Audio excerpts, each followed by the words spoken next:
Hey everyone, welcome back to The Explainer. Today, we are jumping straight into the captivating allure of a totally unmapped, mysterious island hidden way out in the endless ocean. Imagine a place that's literally untouched. It's this persistent legend whispered among sailors, just waiting to be uncovered. So let's break down the lore of this incredible place and figure out exactly what it's been hiding.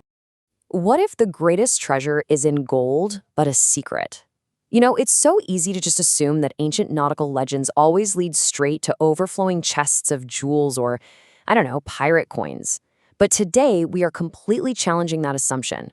We're looking at a discovery where the true value lies in something completely different, something that absolutely demands to be protected rather than just spent. Okay, let's dive into this. Section 1. The Legend of Shadow Island. Let's set the scene out on the vast, open waters, far, far away from civilization. Shadow Island is a small, unmapped landmass situated right smack in the middle of the endless ocean. And what makes this so incredibly fascinating is its complete absence from any official cartography. Like it's just not there on any map.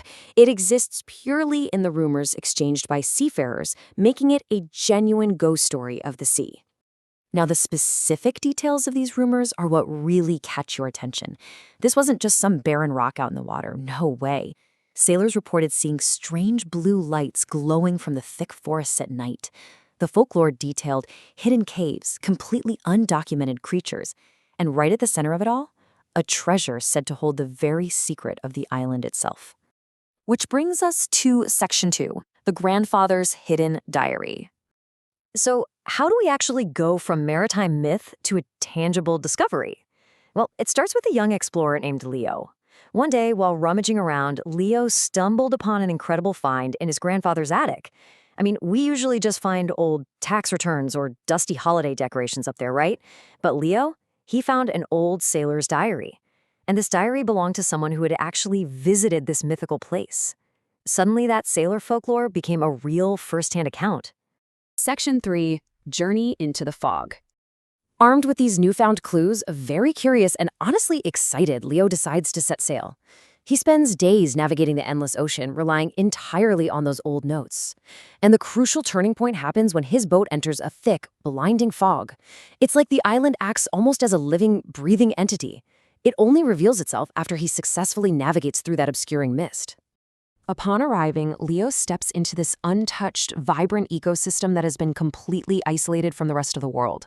He immediately spots trees taller than any he had ever seen before, and the air is just filled with colorful birds singing entirely unknown songs. It's literally a breathtaking natural sanctuary. Section 4. Cave of the Glowing Crystal.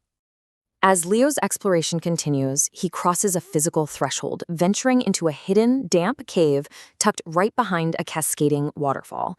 Inside, the walls themselves tell a story. He finds ancient drawings left behind by a completely forgotten civilization. Just imagine the sheer weight of that discovery for a second, standing there in the quiet shadows, looking at the silent history of people who lived on an island the rest of the world doesn't even know exists. And then, pushing deep inside the cavern, he finds it, a glowing crystal.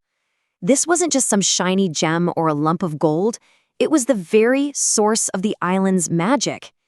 This crystal seemingly protected the entire island, casting those strange blue lights out into the forest and actively keeping the landmass hidden from the outside world. It's like a giant puzzle piece finally falling into place. Section 5. A Promise to Protect. When Leo physically touches the glowing crystal, a gentle voice echoes through the cavern to deliver its true message, presenting him with a truly profound choice. And this brilliantly illustrates the ultimate contrast, right? You have the traditional sailor's goal to own, conquer, and extract wealth, versus the crystal's rule to protect and respect nature. The voice clearly tells Leo that the island was absolutely not meant to be owned, but rather safeguarded.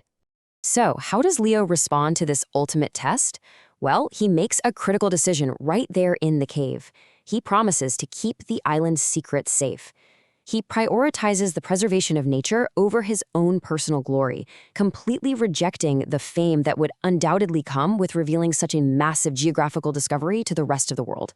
And Leo actually holds true to his word. He returned home with only his grandfather's diary and his own memories, never revealing the location to a single soul. And because of that choice, to this very day, sailors continue to search the waves endlessly. But somewhere out there, beyond those waves, Shadow Island remains perfectly hidden, just waiting for its next rightful visitor. Well, this brings us to the end of our journey today, but I do want to leave you with a final thought to reflect upon. What shadow islands in our world are waiting to be protected rather than conquered?